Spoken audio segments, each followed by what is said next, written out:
I want to begin by saying that it is an honor and a privilege and a pleasure for me to be here amongst people who are supporters of the Mises Institute. I regard the Mises Institute as the last best hope for civilization, and I regard you people who are the supporters as crucial elements in this, because without you there's no building, there's no professors here, there's no nothing. So thank you for letting me be part of your meeting. What I want to do is to try to distinguish fascism from socialism, and I want to do this through the eyeglasses of the political spectrums, or spectra. Why do I want to do this? Well, categorization is important. Taxonomies are crucial to biology and chemistry. Indeed, one might say that chemistry and biology consists of almost nothing more than divisions and categorizations, and I think that always helps me at least to think about these things.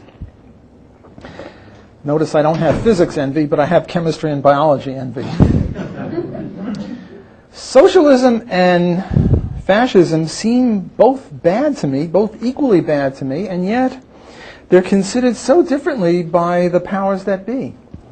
For example, Prince Harry of England wore Nazi regalia to some party, and it was as if someone had stolen the crown jewels and stomped on him or something. I mean, he was excoriated all over the place, and only his tender age let him escape from anything worse.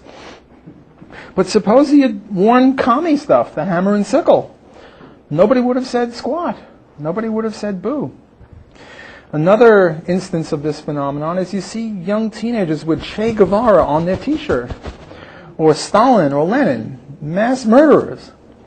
You don't see anyone with a T-shirt with Goebbels or Heinrich Himmler or Hermann Göring or our man Adolf. I mean, where are the Adolf T-shirts? You just don't see them. We have Che being celebrated in the Motorcycle Diaries. Well, why not some of these other guys celebrated in a movie? I mean, you know, where's a movie for, well, with the exception of the producers, but that's that's a different kind of a movie. Then, too, there are commie parties everywhere. There's a U.S. commie party, in Canada there's a commie party, in Europe there are commie parties that actually take part in the governments. Where are the Nazi parties? I mean, not that I'm calling for them, please understand me, but I'm just saying that we're treating them so differently, and yet, in terms of mass murder, if anything, the commies are worse. I have some back-of-the-envelope calculations here. Mao gets credit for 60 million people killed. Stalin, 20 million. Hitler, only 11 million, 6 million Jews, according to the calculations, and 5 million homosexuals and gypsies and others. Well, the score is, I don't know, according to my calculations, 81 million for the commies and 11 million for the Nazis. So the commies are worse. So why this disparate treatment? It's very puzzling. Could it be racism? That the fascists were more racist than the commies? The commies were sort of equal opportunity killers, and somehow that's okay because they weren't prejudiced. You know, as they shoot you, it's like, well, you know, nothing personal, but you know, whereas the Nazis were evil because they would pick these guys and not those guys, and you know, somehow that, I can't believe that that explains all of it. So what I want to do is to try to analyze these two systems through a series of political spectrums and see if we can't make any sense that way. And I start off with the usual spectrum. Here's left and there's right. I'm trying to be repertorial now. And people are put on these spectrums in accordance with the views that they're supposed to have. So for example, we might put JFK on the left and Ronald Reagan on the right. I'm trying to be repertorial here. I brook no disagreement here. I'm just, you know, using these as examples. We might put Michael Moore over here, and maybe the producers of South Park over here. We might put the ACLU over there, and maybe the National Rifle Association here.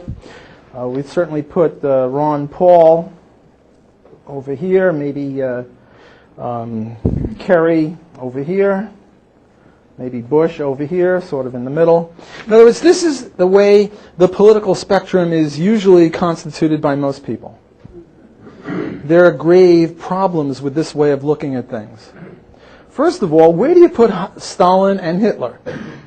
Well, Hitler you put way over here on the right, because he's the most extreme rightist, and you put Stalin way over there on the left, and immediately you have a problem, because people are supposed to be close on the spectrum who are close in ideology, and far apart on the spectrum who are far apart in ideology, and yet there might be a dime's difference between Hitler and Stalin, but there's not a quarter's difference between them, so they belong together. Where do you put Mother Teresa? Is she a right-winger? No. Ma Teresa is over there on the left with her buddy Stalin,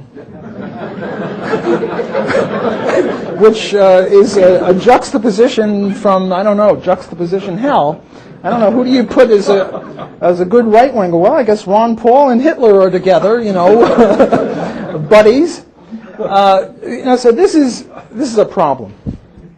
And this will not help us solve anything. Now, the libertarians, what they do, some libertarian members of the Libertarian Party, what they do is say, here's economic freedom, and here is personal freedom, and they make some sort of triangle like that, and they give you, the more economic freedom, the more you go in this direction, the more personal freedom, the more you get in that direction. You've all seen these small political quizzes, and it ends up, here are the centrists, and here are the libertarians, and here are the, I guess you'd call them statists, which is okay. But now these people over here are, I don't know, conservatives or fascists. But that doesn't really fit, because they don't believe in economic freedom much, and you put liberals here or commies over here. But they don't believe in personal freedom, so this is problematic as well. Plus, they don't, really it's three issues that we're involved with, not just economics or personal liberty, but also war and peace. Where is war and peace here? It's not there. So this is a problematic way of looking at it also. I like to look at it this way. Here is good, here is bad, here is right, and here is left. You'll notice a certain symbolism here. It's purely accidental. By good, I mean those people who adhere to the libertarian axiom of non-aggression and private property rights. And by bad, I mean those people who don't. And the left and right is just rhetoric. The left and right is silly. So now we can put Hitler over here. He's a right-winger. Stalin here. And what they have in common is that they're about as bad as you can get on the good-bad scale. And you can put Mother Teresa here and Ron Paul here, and they're both good. And the differences between them aren't really worth much. And this, I think, is a better way to look at it. And the point is, if you're going to have a spectrum or a dimension or something, you can only have one thing on it. You can't have two or three things going on it. And the problem with the left-right spectrum is that you have economics, personal liberty, and war and peace all put together, and you get great anomalies that way. Let's then do what I just said, namely, try the single spectrum, not good, bad, but let's take economics, personal liberty, and war and peace, and make three spectrums for each of them, because my view, I think reasonable, is that you can only do one thing on a dimension. You can't be putting two or three things on, which is the problem with the usual left-right dimension. So how does this work out? Well, on economic freedom, it seems that the commies and the fascists are both way at the bad end of that, if this is better and this is worse. More economic freedom to the right, less to the left. Because the difference between them economically, with some risk of oversimplifying, is that the communists believe in public ownership of the means of production, and the fascists believe in private property, or at least the veneer of private property, but underlaid with all sorts of regulations and control. So the communists will nationalize everything, the fascists won't, but they'll control everything. And in terms of economic freedom, there's not much difference. Now, Gwartney, Lawson, and I did a book on this. Also, the Heritage Foundation does a book on this where we rate the economic freedom of about 100 or 200 different countries on 15 or 20 different criteria. And the fascists and the socialists or the communists have very little economic freedom.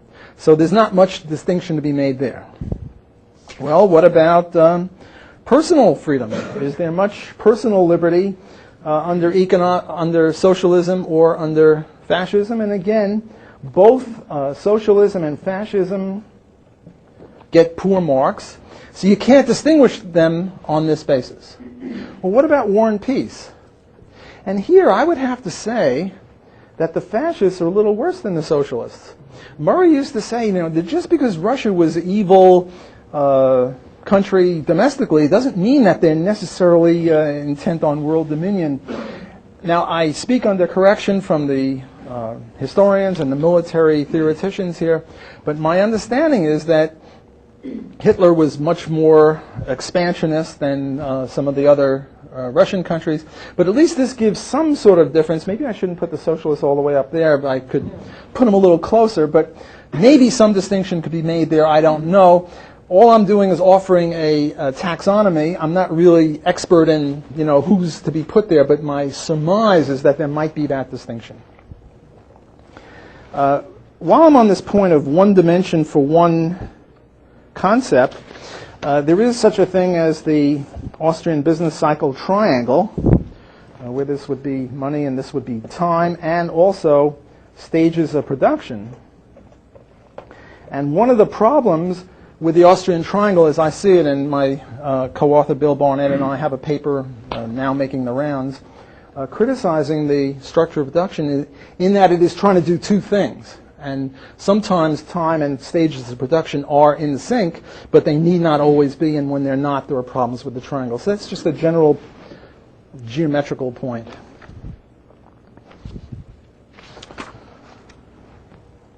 Well, now we have two more dimensions here, and this would be regulation and control, and this would be public ownership. Government ownership. And here you can make a big difference between the two. There is very little regulation and control over the private sector under socialism, so they're pretty good because there's no property to control, right? So the socialists are pretty good on business regulation. They don't have any because they own it all and they decide what's to be done, whereas the fascists are very bad on that one. Whereas on the other one, namely government ownership, now the socialists are horrible. And I suppose the fascists are a little bit better because at least there's some sort of veneer of private property. There's not much, but there's better than there would be. Now, another point is interesting, and that is that a lot of the times we use socialism as a bad word, not fascism. For example, I was once in a debate with Milton Friedman on privatizing the roads, and he was against it and I was in favor of it, so I called him a road socialist. Why didn't I call him a road fascist? I don't know. It just sort of came naturally, road socialism. We have socialized medicine, not fascistized medicine. And yet, one of the previous speakers mentioned that the Hillary plan was really fascism in terms of corporatism and regulation. We have social housing. Why not fascist housing? Maybe it's because the lefties favor this, and the last thing they want to do is be associated with fascism. That might be the explanation of that. We have social studies, sometimes called socialist studies. Why not fascist studies, or fascist housing, or water fascism, or water socialism? That would be the people who refuse to engage in or defend private ownership of the oceans and the rivers and the lakes, which would be very relevant to what's going on in New Orleans.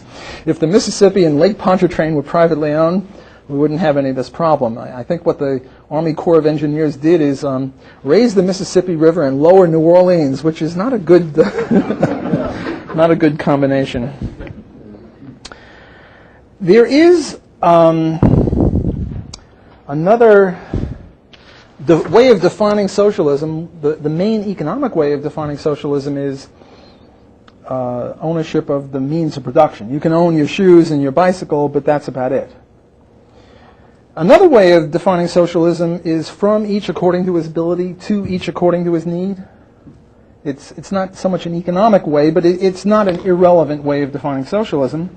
And when you define socialism that way, you get socialism versus capitalism, and here you get voluntary and involuntary. See, most people think that the political debate is between socialism and capitalism.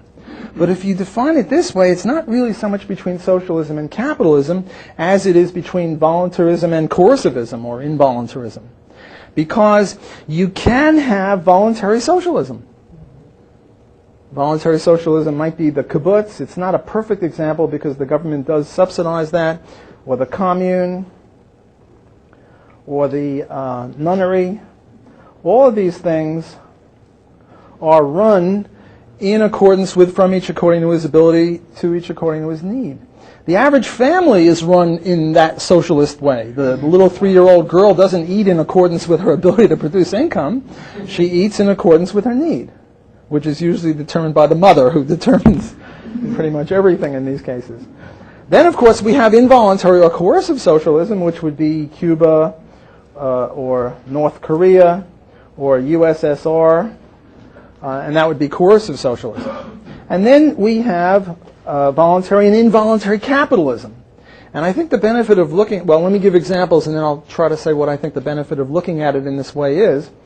Obviously, the voluntary capitalism would be laissez-faire capitalism. What would be involuntary capitalism? Well, this would be fascism. And so many people, especially in Latin and South America, confuse these two. They think, capitalism, I know what capitalism is. That's latifundia, where the 12 families own 90% of the country based on land theft. Or they believe that capitalism is where George Bush's cronies in business get vast government subsidies, things like that. And since they're against that, they think they're against capitalism, but they don't make that distinction. So we have fascism here, or Nazism, or whatever you want to call it.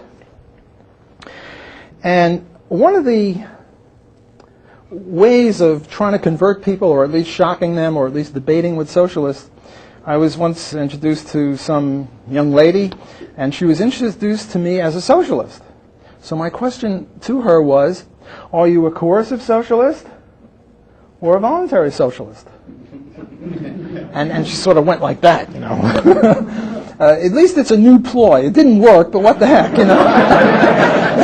At least you've got something to try. Yeah? So I recommend this to you on that basis. Similarly, I once was at a conference. I go to a lot of strange conferences where there are a bunch of actual Nazi young men. And I said, look, we libertarians will give you a better shot. We'll let you goose step. We'll let you sing songs. We'll let you have the swastika. We'll let you have ovens. You can't put people in there without their permission, but you can have ovens, and you know any volunteers. That's. And I said it's true. We won't allow you to initiate coercion because that's against the libertarian idea. But at least we'll give you a better shot than those liberals will. It didn't work either, but you keep trying. You do what you can. Another spectrum that we could relate them both on is democracy. How much democracy is there? And here the fascists do a little bit better than the socialists, because Hitler, God bless him, I don't think I should say that. I'd hate to have that just little snippet come out and, here's what, God bless Hitler. No, I didn't mean that. Our man Hitler came to power through a democratic process. Now, he didn't win the election. He won a plurality, and there was some complication with the president of Germany, but he got appointed somehow through the democratic process. Whereas in the Soviet Union and Cuba and all these other places, there was not a scintilla of democracy. Not that I haven't benefited from Hans's book on democracy, because we could where do the where do we put monarchy? And where do we put anarcho-capitalism here? Well, the anarcho-capitalist is obviously the least democracy, and here the less democracy would be better if you look at it that way. So the anarcho-capitalist would be here. I guess the monarchists would be here, and the Democrats would be over there, as Hans, I think, very aptly says, that ceteris paribus, and you have to have ceteris paribus here, other things equal, monarchy is better in some sense than democracy, because democracy, you're only in there for 4 years, and you, make hay while the sun shines, and, if you're only in there 4 years, you grab. Whereas if you're the monarch, you can stay in there for 20 years, and then your kid can get in there, and you don't want to ruin the golden goose by killing it off too quickly. So you have more of a long-run perspective on it than when you're in there just for a couple of minutes. Another point that's of interest is, where does the U.S. fit? Is the U.S. more socialist or is it more fascist? Well, if we get back to the original definition of socialism, the pure economic definition of ownership of means of production, it seems to me that the U.S. is more fascist than socialist, because how much really does the U.S. government own? And I was trying to make a list, and there's not that much that they own outright. The Bureau of Land Management owns a lot of land. The Park Service owns stuff. Then there's the buildings that they own. The Post Office, the roads, the Mint, the Fed, depending on how you count it. I try to make a list of what do they actually own outright, and there wasn't much. Whereas now, so they're not that socialist. Well, now, how much do they regulate? Well, they regulate everything. Toilet bowls, ladders, you name it, they regulate it. If it moves, they regulate it. If it doesn't move, they regulate it. Since everything either moves or doesn't move, they regulate everything. So the U.S. is not so much moving toward socialism as it is moving toward fascism, if you look at the economic definition of that. Gabriel Kolko was named. I think Butler mentioned him. I want to talk a little bit about Kolko and Stigler. Stigler had this thing called capture theory. What was capture theory? Capture theory was a theory of regulation where initially you have, say, the Food and Drug Administration or the Meat Inspection Act or something like that. And the reason we have that is because capitalists can't be trusted, they're fraudulent, they're invasive, they're bad guys. So we have to have the government to come in and regulate them. The problem is that the regulators don't make as much of a salary as the vice presidents of the regulatee. And if they regulate them in a nasty way, they can't later get a job there. So they have to regulate them in a nice way. Namely, they get captured by the very people that they're supposed to be regulating. And if you look at the careers of some of they start off as a low-level bureaucrat, they get a middle job in private industry, they get a higher job in the bureau, and then they get a much higher job, sort of a revolving door. That's the Stigler theory. Pretty good. It's got some truth. But the Kolko theory is much better. The Kolko theory, I think, was called the triumph of conservatism, where he shows that right from the get-go, right from the outset, the impetus for regulation did not come from aggrieved consumers or any of that, nor did it come from small competitors. It came from the big companies like Swift and Armour and Meatpacking. They were the ones that wanted the regulation. Why? You might say, well, why? According to the Ayn Rand view, this is hard to explain. The reason is that the large meat packers were losing market share to the small ones. And they didn't much like that. Free enterprise wasn't all it's cracked up to be if these lowlifes are taking our markets away. So they came up with this ingenious idea. Let's have government regulation. We, the biggies, have economies of scale in filling out paperwork.